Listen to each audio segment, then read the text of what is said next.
welcome back to my channel. Nagbabalik na naman po ang inyong lingkod, Esha Play. So for today's video, gagawa tayo ng sourdough discard pancake. Ayan. So marami na kasi akong mga discard ng aking starter.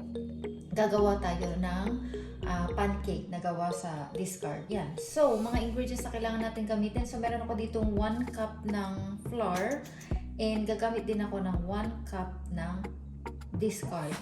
Tsaka gagamit tayo ng 1 egg. Meron ako ditong salt, 2 tablespoon ng sugar, tapos 1 teaspoon ng baking soda.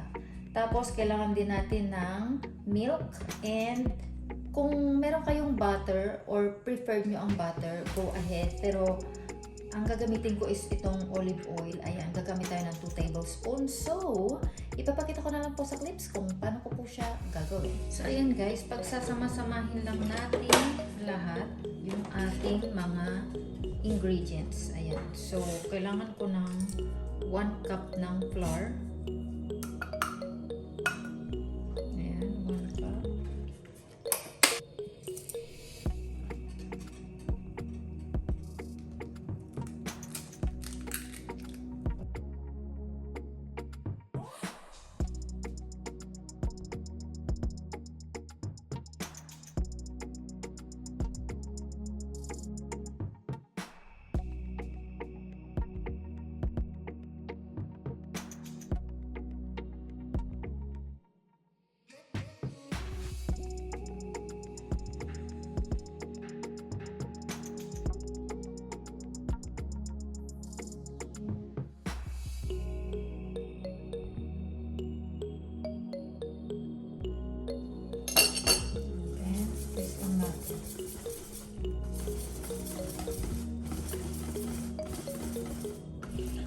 Pwede rin kayo maglagay ng vanilla extract, pero wala ako nun kaya i-skip ko na yan.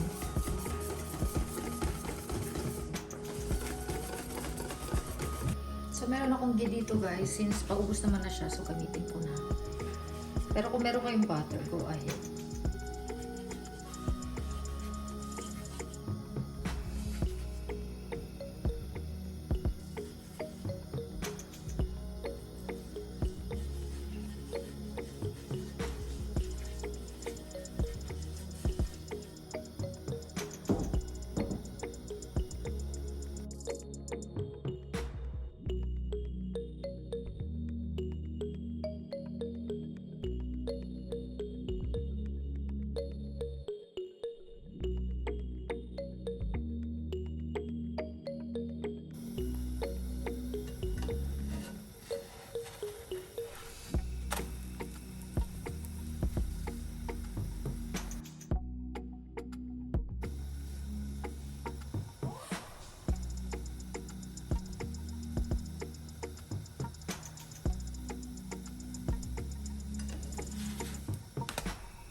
So there you have it guys. Ito na po yung ating ginawang sourdough discard pancake. Ayan. So bali naka 1, 2, 3, 4, 5, 6, 7, 8 pieces ako na pancake. Ayan. And malinis po yung kamay ko. Gusto ko lang sa inyong i-demonstrate yung kanyang itsura.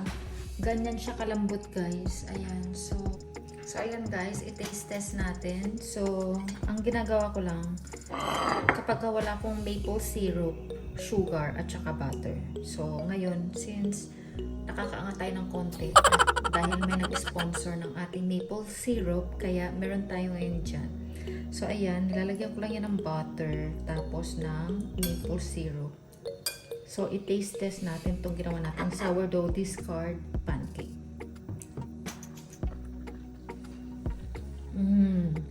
Alam nyo guys, ang sarap niya. Ang fluffy. Ayan o. Ang lambot. I swear, kung dinagdagan na nga natin ng sourdough discard, mas parang naging fluffy siya. Kaya ang sarap. Kaya yan, kapag may mga discard kayo, huwag nyo lang itapon kasi hindi siya, pwede siyang magamit. Napakasarap niya. And ang fluffy, and ano pa ba, ang ginagawa ko sa kanya kasi nilalagay ko sa fridge, tapos pinapainit ko lang sa microwave pagka gusto kong kumain ng ganito, and tas ipapainit mo lang, ganun pa rin siya kalambot, ka-fluffy. So I hope nagustuhan niyo po yung ating recipe and video for today. Thank you for watching. Don't forget to like, comment, and subscribe to my channel.